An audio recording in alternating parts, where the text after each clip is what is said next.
हम तो बस यही कहेंगे कि हम अपने हक की लड़ाई लड़ रहे हैं और हमको कोई शौक़ नहीं था ये करने के लिए।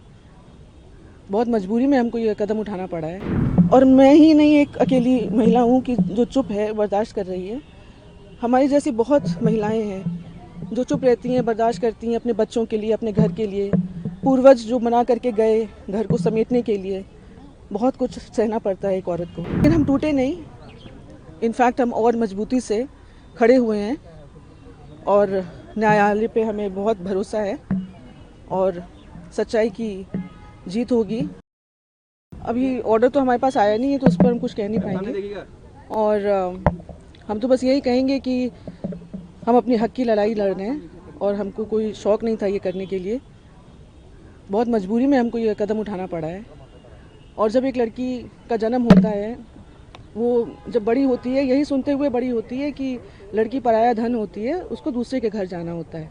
20 साल की उम्र में लड़की की शादी होती है, पर्दा सिस्टम फॉलो करती है वो लड़की और अपने ससुराल के ढांचे में अपने आप को ढाल लेती है, ये सोच करके कि घर एक मंदिर है और घर को एक मंदिर की तरह बनाना है। 3 बेटियां होती हैं उस औरत की, उस महिला की, और फिर उसके ऊपर उससे ये कहा जाता है कि लड़के नहीं हो रहे हैं तो दूसरी शादी करनी पड़ेगी क्योंकि वंश कैसे चलेगा, लड़कियों से वंश नहीं चलता। वो महिला फिर बम्बई जाती है, अपना इलाज कराती है, 2 बेटों को जन्म देती है ताकि वंश चले और फिर अपने घर को एक मंदिर बनाने में लग जाती है। उसके बाद बाहरी औरतें घर के अंदर आना शुरू करती हैं, वो विरोध करती है, विरोध करने पर उसको घरेलू हिंसा का सामना करना पड़ता है। और ये कोई नॉर्मल घरेलू हिंसा नहीं, बहुत ज़्यादा घरेलू हिंसा, जहाँ पे अस्पताल तक नहीं भर्ती होने दिया जाता, ट्रीटमेंट नहीं होने दिया जाता, जानो कल की अखबार की सुर्खियाँ ना बने, उसको वापस बुला लिया जाता है बिना ट्रीटमेंट कराए कि घर में ट्रीटमेंट होगा। वो फिर भी चुप रहती है क्योंकि बच्चों का भविष्य माँ से नहीं पिता से होता है। और मैं ही नहीं एक अकेली महिला हूँ कि जो चुप है, बर्दाश्त कर रही है। हमारी जैसी बहुत महिलाएं हैं जो चुप रहती हैं, बर्दाश्त करती हैं अपने बच्चों के लिए, अपने घर के लिए। पूर्वज जो मना करके गए घर को समेटने के लिए, बहुत कुछ सहना पड़ता है एक औरत को। फिर गोली चलती है, वो तब भी चुप रहती है। फिर उसको उसके दस्तखत फौज किए जाते हैं, संपत्ति नौकरों के नाम दी जाती है, ड्राइवर के नाम, खाना जो बनाता है उसके नाम, एमएलसी के नाम, अननोन लोगों के नाम, ताकि उसके पास कुछ भी ना बचे। फिर डिवोर्स फाइल किया जाता है और डिवोर्स के आड़ में इतने सारे केसेस उस महिला के ऊपर थोप दिए जाते हैं। पुलिस प्रशासन उसके अगेंस्ट झूठे एफआईआर लॉन्च करती है, झूठे चार्जशीट लगाती है, Lucknow police, Delhi police, Uttarakhand police, Uttar Pradesh police. वो औरत एक के बाद एक केसेस में उलझती जाती है। उसको तोड़ने के लिए सब किया जाता है ताकि वो टूट जाए और टूट करके वो अपनी हार मान करके डिवोर्स देने को तैयार हो जाए।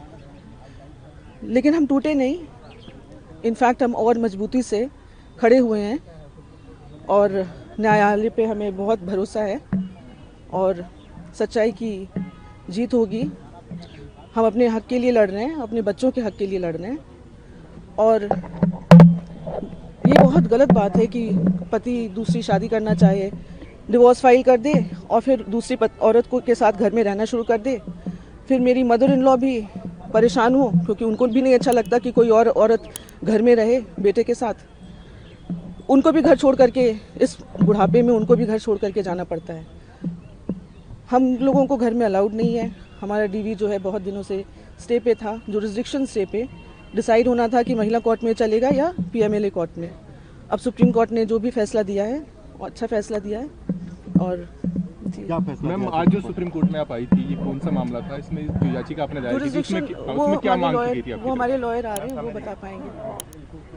कोर्ट कचहरी की चीज़ें तो भैया हमारे लॉयर ही बता पाएंगे। आपको आखिरी एक सवाल, चूंकि आप जिस शख्स से लड़ रही हैं वो आपका अपना है, लेकिन बहुत प्रभावशाली और रसूखदार भी है, जिसकी बात कोर्ट के सामने आप लोग रखते आए। ऐसी स्थिति में जब आपको सबसे देश की ऊंची अदालत में आना पड़ा है, क्या लगता है कि अब न्याय मिलेगा और क्या वो अभी भी अपने रसूख का इस्तेमाल करके आपके न्याय को बाधित करने की कोशिश करते हैं? भैया जी हम क्या कहें इस चीज़ का।